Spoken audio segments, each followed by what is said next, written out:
Boa noite, gente. Graça e paz aí para todo mundo que está aí acompanhando a gente, tanto aqui no ao vivo, a cores, quanto o pessoal que está lá na internet também. Seja bem-vindo aí nessa noite, né?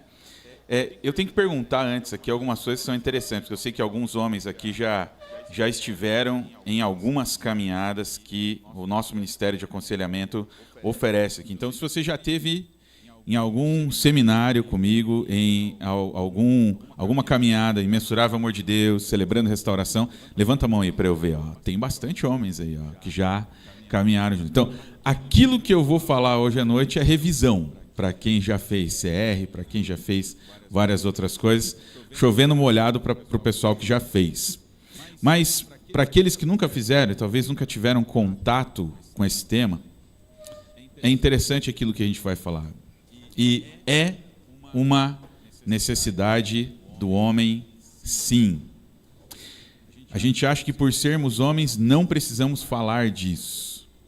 A realidade que eu tenho, por exemplo, ali no Ministério de Aconselhamento, a gente tem 25 grupos do CR. 22 de mulheres e 3 de homens. Não, é que a mulher gosta de falar mais. A mulher, ela gosta de se conectar mais. É verdade. Mas existe uma verdade também por trás do nosso coração enquanto homens. A gente não aprendeu a falar. A gente não aprendeu a colocar para fora algumas coisas. E a vida vai acontecendo, a jornada da vida vai andando e a gente vai sofrendo um monte de coisa no meio do caminho, nessa jornada, e a ferida está lá, latente, doendo, machucando, ferindo. Quando você coloca a cabeça no travesseiro, você vai lá e revive algumas coisas que você passou, que você viveu, mas que ainda estão lá muitas vezes presentes por causa do ressentimento. Então, nessa noite, eu queria te convidar a mergulhar. A gente vai estar aqui nessa segunda, vou estar na próxima segunda também. A gente mergulhar nesse tema pensando nas nossas feridas da alma e na necessidade de cura que a gente precisa do Senhor. E aqui não é cura interior, gente. Ninguém vai fazer sessão de regressão com vocês, tá bom? Ninguém vai voltar ao ventre materno, nada disso. A gente vai olhar para a palavra de Deus e como é que ela nos ensina a viver restauração da alma. A gente até abandonou esse nome, cura interior. A gente abandonou esse nome. Melhor definição para aquilo que Deus quer fazer na minha alma, na sua alma, é restauração da alma. Ele quer restaurar a nossa alma e a gente vai meditar um pouquinho nisso aqui nessa noite. O Gerson está aqui. Gerson, me lembra do tempo, por favor, me lembra do tempo, tá bom? Mateus capítulo 5, eu não vou ler os 14 versículos, eu vou ler até o 8, 9, mais ou menos aqui. Maior sermão de Jesus, maior sermão da história. Jesus sobe num monte, se assenta e começa a ensinar aquelas pessoas. Seus discípulos chegaram perto dele, verso 1, verso 2, e ele começou a ensiná-los. E Jesus disse: felizes as pessoas que sabem que são espiritualmente pobres, pois o reino do céu é delas. Estou usando aqui a linguagem de hoje. Eu quero começar a construir isso aqui, versículo por versículo, com você, aqui nessa noite. Felizes as pessoas que sabem que são espiritualmente pobres, pois o reino dos céus é delas. Primeiro discurso de Jesus. Jesus vai abrir a boca depois de ter vivido seus 30 anos, de ser batizado por João Batista, de ter sido levado ao deserto em Mateus 4 para ser tentado. Ele vence a tentação e logo na sequência, Mateus 5, seu ministério começa. A primeira coisa que Jesus faz ao abrir a boca para falar alguma coisa é: felizes as pessoas que sabem que são espiritualmente pobres, pois o reino dos céus é delas. Eu começo a olhar para esse começo aqui, de capítulo 5 de Mateus, e começo a fazer algumas perguntas para o texto. Por exemplo, tem pessoas que sabem que são espiritualmente pobres? Existem pessoas que não sabem que são espiritualmente pobres? Será que existem essas pessoas? Existem. Por que o reino de Deus é da pessoa que sabe que é espiritualmente pobre? Porque ela sabe e ela precisa colocar a sua dependência em Deus todos os dias. Mas o que Jesus está querendo dizer aqui, e eu quero dar um olhar diferente para esse texto, é: você vai encontrar na jornada da vida muitas pessoas que não sabem que são espiritualmente pobres. Pelo contrário, são pessoas arrogantes, orgulhosas, elas passam longe da humildade. Jesus está dizendo: quem que é feliz aqui? Quem tem consciência que é espiritualmente pobre. Versículo 4: felizes as pessoas que choram, pois Deus as consolará. Pergunta que eu faço para o texto: por que essa pessoa está chorando? Por que essa pessoa chora? E por que Jesus começa o seu discurso falando exatamente sobre isso? O que fez essa pessoa chegar num ponto em que uma lágrima fosse produzida e ela viesse a chorar? O que aconteceu no meio desse caminho? Verso 5: felizes as pessoas humildes, pois receberão o que Deus tem prometido. Se Jesus está falando que são felizes os humildes, tem muita gente que não é humilde, que pensa que é feliz. Mas a gente vai encontrar muitas pessoas na jornada da vida que não são humildes. Verso 6: felizes as pessoas que têm fome e sede de fazer a vontade de Deus. Numa linguagem mais anterior, fome e sede de justiça. Você vai encontrar na jornada da vida muitas pessoas que não têm fome de fazer justiça. Tem fome de injustiça, tem fome de puxar o tapete, tem fome de avacalhar com a vida dos outros. Você vai encontrar muitas pessoas assim. Mas aquele que é feliz é aquele que tem fome e sede de justiça. Verso 7: felizes as pessoas que têm misericórdia dos outros, pois Deus terá misericórdia delas. Você vai encontrar na jornada da vida, se já não encontrou, algumas vezes, algumas pessoas que não têm misericórdia. Verdade ou mentira? É assim, no mercy, não tem misericórdia nenhuma, nem dele, nem dos outros, nem de ninguém. E aí, a Bíblia vai dizer: se você tem misericórdia dos outros, Deus terá misericórdia de você. Verso 8: felizes as pessoas que têm o coração puro, pois elas verão a Deus. Verso 9: felizes as pessoas que trabalham pela paz, pois Deus as tratará como seus filhos. Sabe o que Jesus está dizendo aqui? Já tem um caminho, já tem uma trajetória, a história da humanidade até que Jesus se cumpra a plenitude dos tempos, Jesus venha, comece esse discurso, fale sobre esse discurso. Jesus sabe, e ele começa a ensinar no Sermão da Montanha um novo jeito de viver, e isso passa pelos relacionamentos que a vida vai nos impor, quer você queira ou não. Você vai encontrar gente que não trabalha pela paz, você vai encontrar gente que não tem o coração puro, você vai encontrar pessoa que não tem misericórdia, você vai encontrar pessoa que tem fome e sede de injustiça. E quando nós encontramos essas pessoas no meio dos nossos caminhos, o potencial para dar ruim é muito grande. O potencial para dar ruim é muito grande. E aí, quando dá ruim, algumas coisas acontecem aqui dentro de nós, num lugar, num ponto dentro de nós, dentro da nossa vida, que ou as outras pessoas não estão enxergando, mas que existe, que faz parte da dimensão da vida. O que Jesus está fazendo aqui no Sermão do Monte? Ele está abrindo, descortinando os conflitos humanos, descortinando os relacionamentos, está abrindo as vísceras da nossa realidade para dizer: enquanto você estiver aqui, o potencial para dar ruim e para produzir ferida na sua alma é muito grande.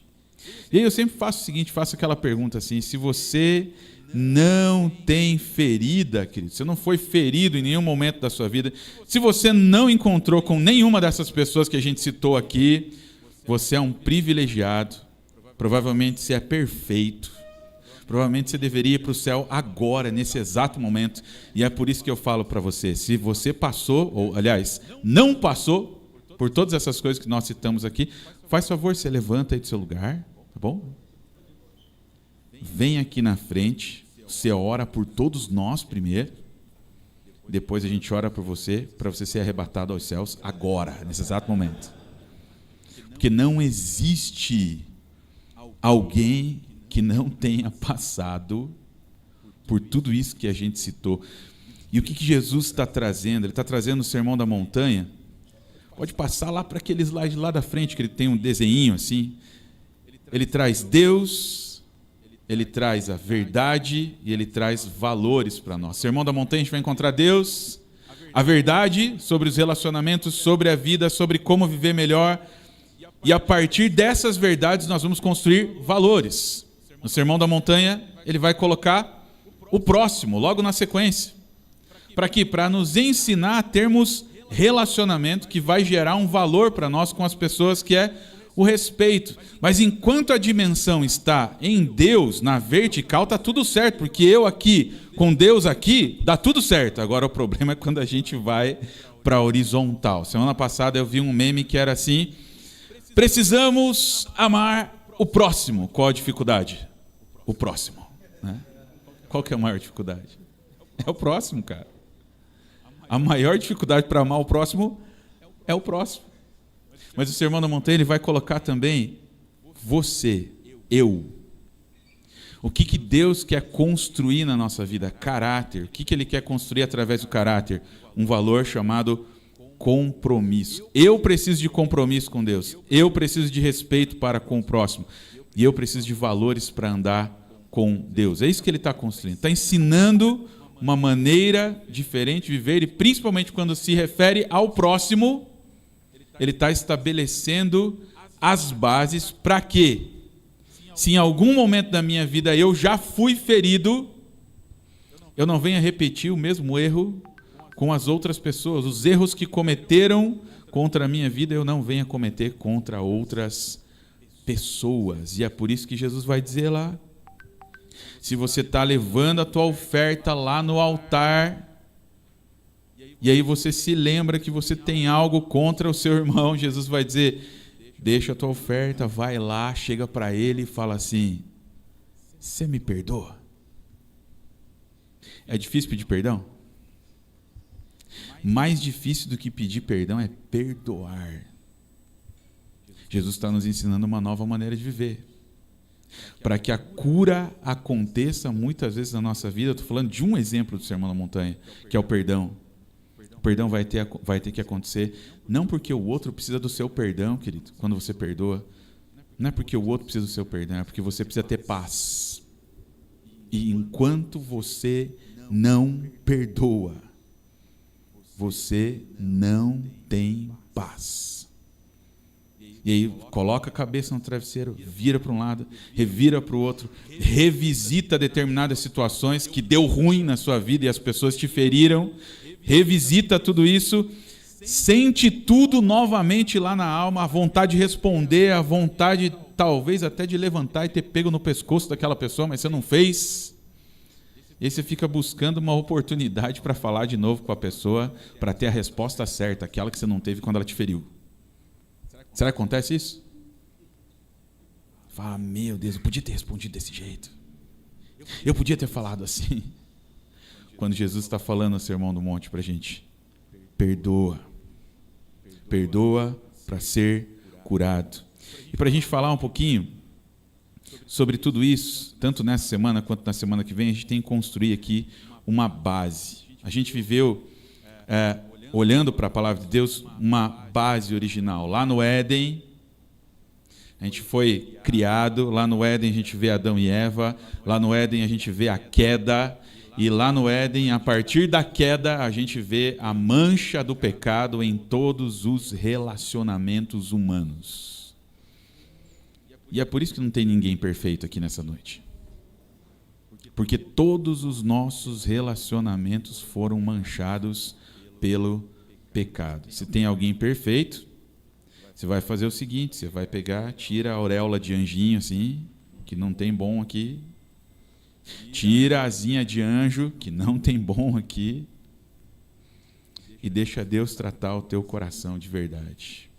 Eu vou lá para a composição do ser na teologia, para a gente entender um pouquinho como é que se processa isso dentro da nossa alma.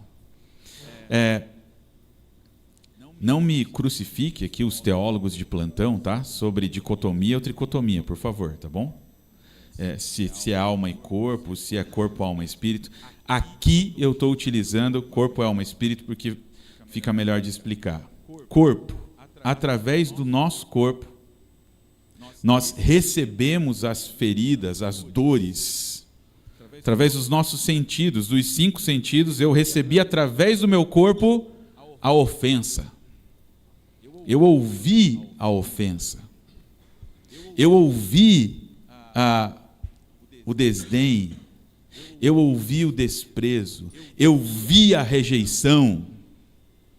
Como é que você recebe essas feridas? Não, através do seu corpo. Você está vendo a coisa acontecendo ali na tua frente.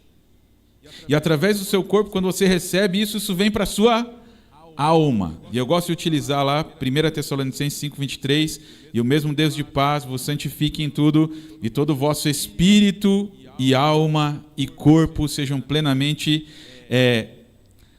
conservados, irrepreensíveis para a vinda do Senhor Jesus. Ele coloca os 3 elementos: corpo, alma e espírito. Corpo lá no original, soma, nosso corpo. Alma, para alma, ele dá o nome psique, lá no grego, que dá origem à psicologia. Está falando de coisas que acontecem lá na sede das emoções, da vontade, do livre-arbítrio. O lugar que ninguém vê, mas que está machucado e que muitas vezes é a sede que vai dominar a nossa vida para a gente caminhar. E o Espírito, que é o elemento de comunhão com Deus. Quando a gente olha para essa composição do ser, dentro do que a Bíblia apresenta para a gente, aonde que a gente precisa de restauração? Precisa de restauração no corpo? Precisa de restauração no espírito? A gente precisa de restauração na alma. Porque é a alma que foi ferida. E a gente olha para isso aqui e começa a entender. O que eu preciso de restauração para minha alma? Segunda coisa, que é a composição do ser para a psicologia. A psicologia vai dizer, e nas últimas décadas incluiu um negócio lá, que o homem é um ser bio, psico, sócio e, graças a Deus, espiritual. A psicologia nas últimas décadas tem colocado isso para a gente. A gente vai caminhando com o nosso corpinho, a nossa alma, o nosso espírito, e além de tudo isso, a gente é isso aqui: bio, psico, sócio, espiritual.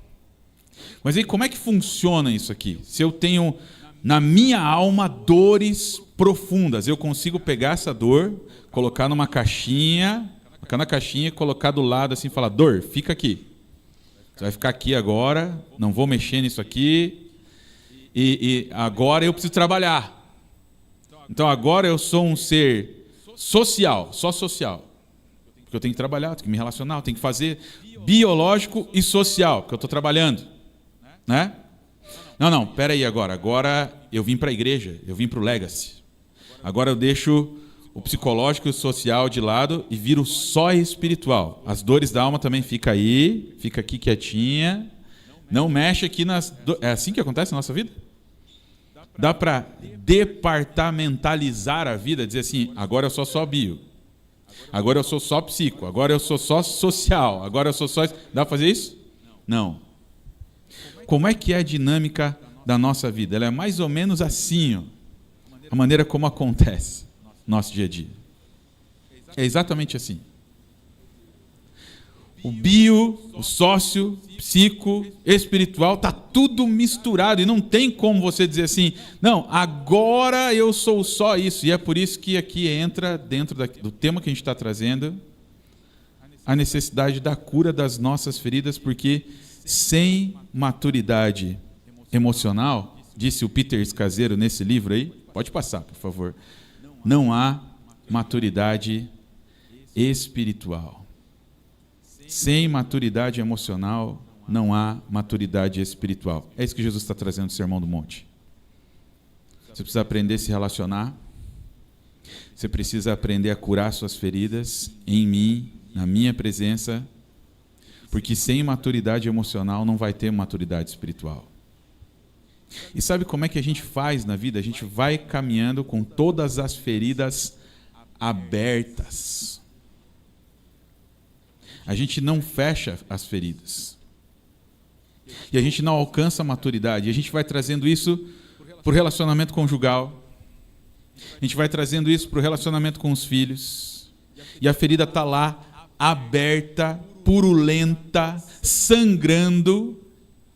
E a gente não permite que Deus venha fechar essa ferida. E a gente caminha na jornada da vida espirrando sangue em quem não teve nada a ver com as nossas feridas. E essa é a verdade. E aí vai lá o homem que foi extremamente machucado na vida. A ferida está lá na alma dele.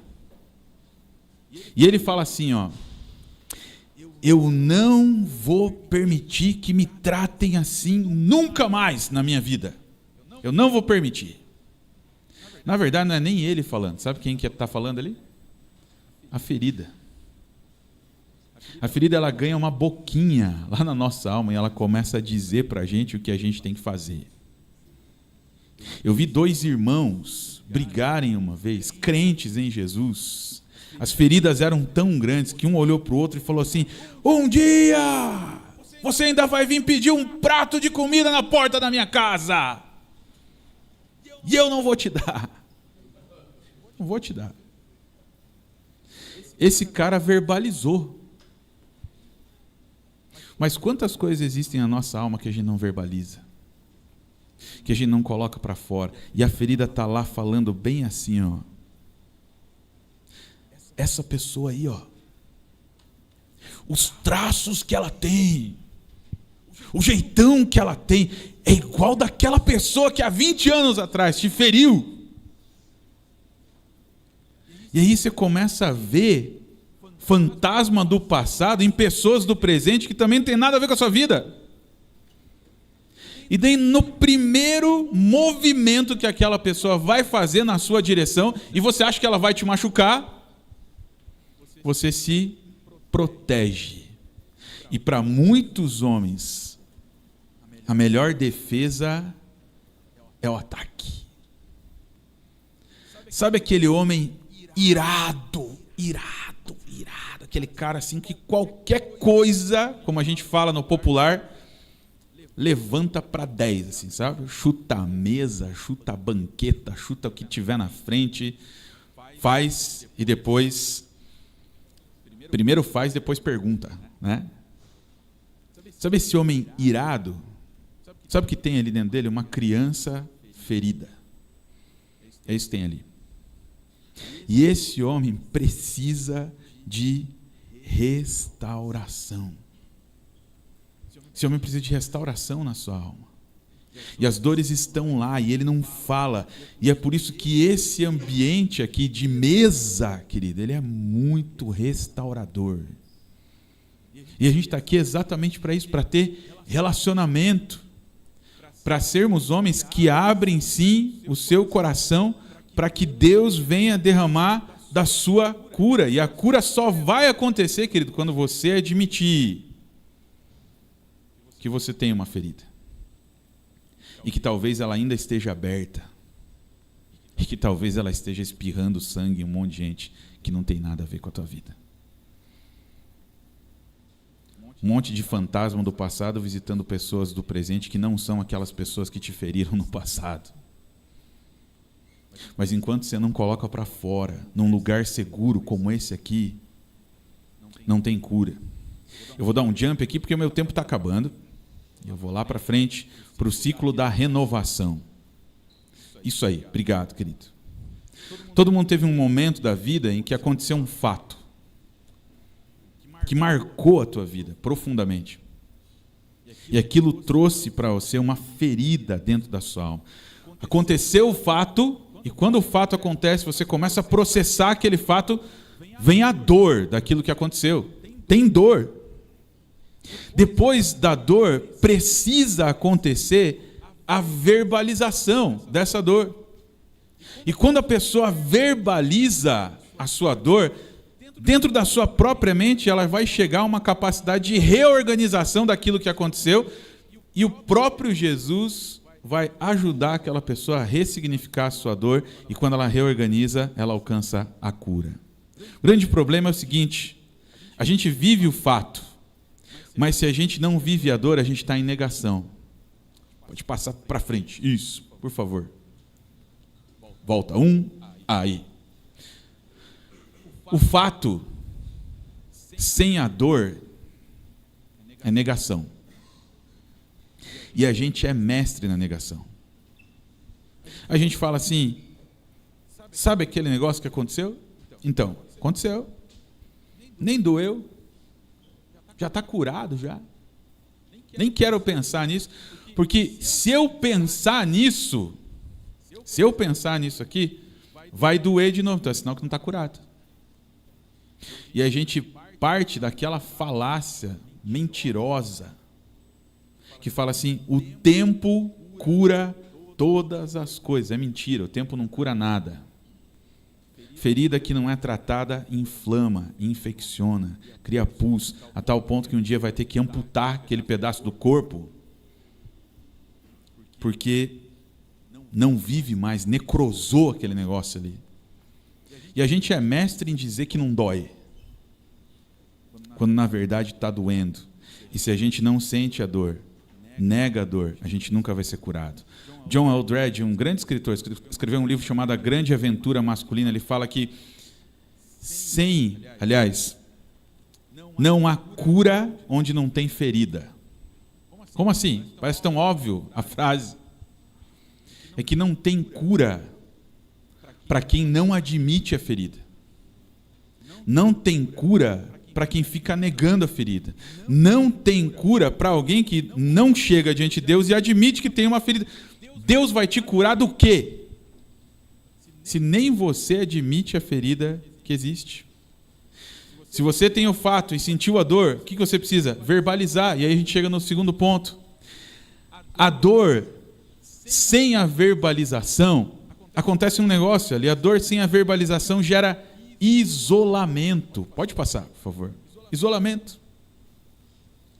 Aí você só sente a dor, mas nunca senta numa mesa para conversar com ninguém, com gente boa. Num espaço seguro, onde você possa abrir o seu coração, você vai ficar isolado. E esse isolamento vai fazer mal para a sua vida. Quando você vive a verbalização, mas sem reorganizar isso, você vai viver a amargura, que é o próximo ali. Se você só verbaliza, mas sem tratar, só tem amargura no teu coração.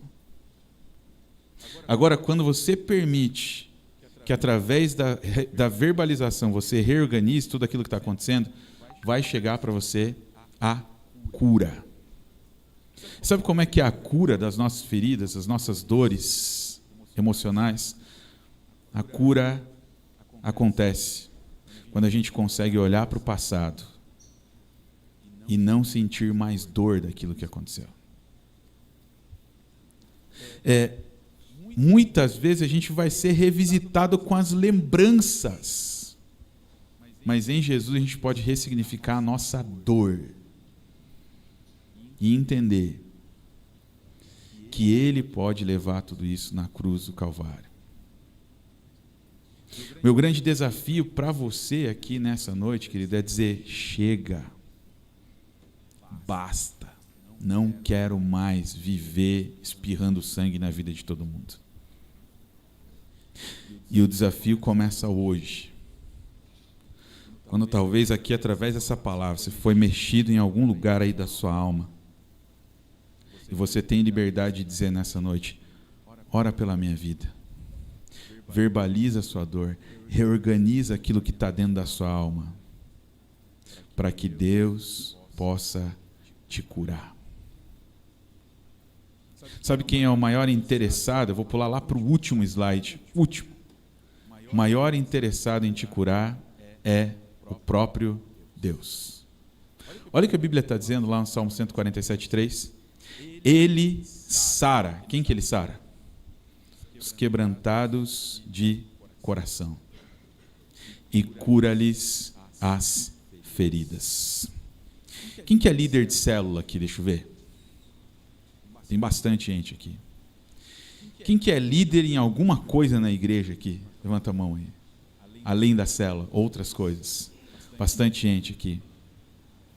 Sabe o que acontece quando a gente é curado, querido? Quando uma ferida é fechada, um ministério é aberto. E quando você permite que Deus cure as tuas feridas, um novo tempo na tua vida, no teu ministério, na tua liderança, vai acontecer.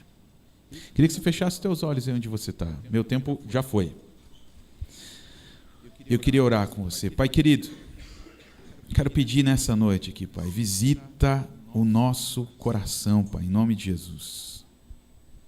Visita homens que talvez nunca verbalizaram a sua dor, talvez por vergonha, talvez por medo, talvez por insegurança, mas hoje aqui, Pai, a gente quer pedir em nome de Jesus, Pai, que tudo isso, Pai querido, seja deixado de lado, caia por terra em nome de Jesus, para que através da verbalização num espaço seguro, a gente alcance a cura do Senhor. O maior interessado em nos curar é o Senhor. Tua palavra está dizendo no Salmo 147:3. O Senhor sara os quebrantados de coração e cura-lhes as feridas. Pai, cura as feridas da nossa alma hoje aqui, Pai. Em nome de Jesus, Senhor. Amém, amém, amém. Gerson.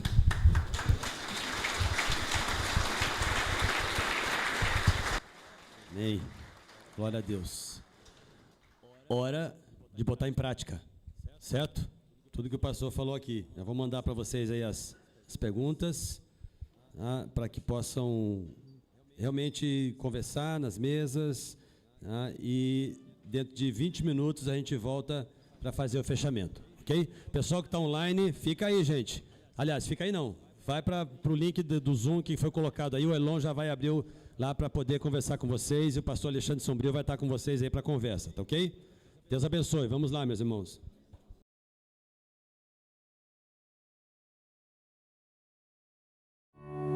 Orar junto aqui, porque uma das coisas que a gente viu é que todo mundo tem feridas, tem machucados. Acontece comigo, acontece com você.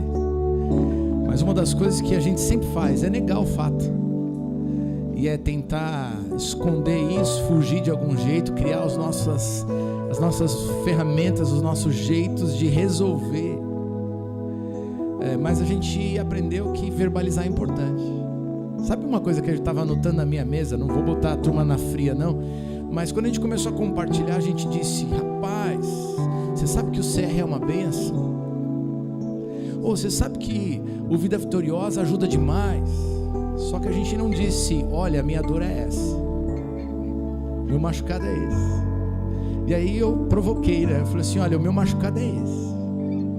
Porque senão a gente continua negando e a gente não verbaliza o que está acontecendo com a gente. Já falei para vocês outros dias aqui que uma das minhas dores é essa baixa estima que eu carrego aí comigo. Uma autoimagem deformada de quem Deus me criou, quem eu sou, etc. Eu já falei isso para vocês e estou, graças a Deus, curado. Deus tem tratado isso. Mas sabe uma das coisas? A gente viu ali, como é que você está lidando com isso? E a gente precisa verbalizar pelo menos, ainda que você tenha sido encorajado para verbalizar na tua mesa, e o que acontece aqui fica aqui, porque a gente continua nesse compromisso de se ajudar nessa caminhada. Mas você precisa verbalizar pelo menos para Jesus hoje. Você ir embora sabendo que você contou para quem é poderoso para te curar. Você está entendendo isso? É o que a gente vai fazer agora, tá? Verbaliza para Deus aí a tua dor. Ele te conhece. Então feche seus olhos e você vai falar o nome da dor hoje. Deus, eu preciso do Senhor para isso. Eu li um livro essa temporada, esse ano, A Arte de Sabotar a Própria Vida. É interessante porque a gente continua fazendo as mesmas coisas, tentando ver se desse jeito vai mudar, mas não vai. Não vai, a não ser que você comece a fazer diferente. Então, começa a dizer para aquele que pode curar: Deus, a minha dor é essa. Eu preciso do remédio que o Senhor pode dar.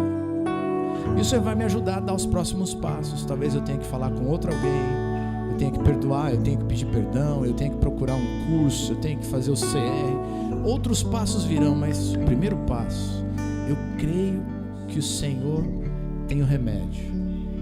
Eu creio que o Senhor pode curar. Então vamos lá? Fecha os olhos e a gente vai falar o nome da nossa dor. E a gente vai orar por isso agora. Deus, o Senhor está ouvindo a voz gritando dentro de nós. A gente não está falando talvez para o outro. Alguns falaram, outros não conseguiram encontrar a segurança para isso. Mas dentro do nosso coração, da nossa mente, tem uma voz gritando, dizendo que a gente está doído, que a gente precisa de ajuda. Então, Senhor, acolhe o nosso pedido de socorro. E, Senhor, nós afirmamos aqui, como nós ouvimos do pastor Adoniran ontem, que nós cremos que o extraordinário pode tocar o ordinário da nossa vida. Nós queremos trazer o ordinário agora, o extraordinário agora para a nossa vida e dizer: Deus, passa o teu remédio dentro do meu ser e começa a tratar a minha alma, trata a alma dos meus irmãos, começa a trazer cura. Deus, que essa noite seja noite de cura, noite de milagre, noite de recomeço, noite de restauração. O Senhor pode fazer, nós cremos. Ouve essa declaração do nosso coração: nós cremos, nós temos fé, nós cremos, o Senhor pode. Então começa a tua história nova na vida de cada um, mas na minha também. E Deus, que essa transformação venha trazer novidade de vida, não só para a gente, mas para quem convive com a gente, com aqueles que ainda vão ver a gente pelo caminho da vida, e que no final eles vejam o Senhor na gente, o brilho do Senhor na gente, porque é o Senhor que faz. Ah, Deus, obrigado, porque a gente hoje pôde abrir o nosso coração uns para os outros e para o Senhor. Obrigado, porque esse é um lugar que a gente pode se deixar tratar. Agora eu quero pedir, vai com a gente para essa semana, trazendo encorajamento, trazendo a direção para os próximos passos, trazendo, ó Deus, a convicção do que a gente deve fazer para viver uma vida plena que o Senhor prometeu para nós. Nós cremos no Senhor, nós vamos dar os passos e nós pedimos: faz o sobrenatural na nossa vida. Nós oramos em nome de Jesus. Amém, amém, amém.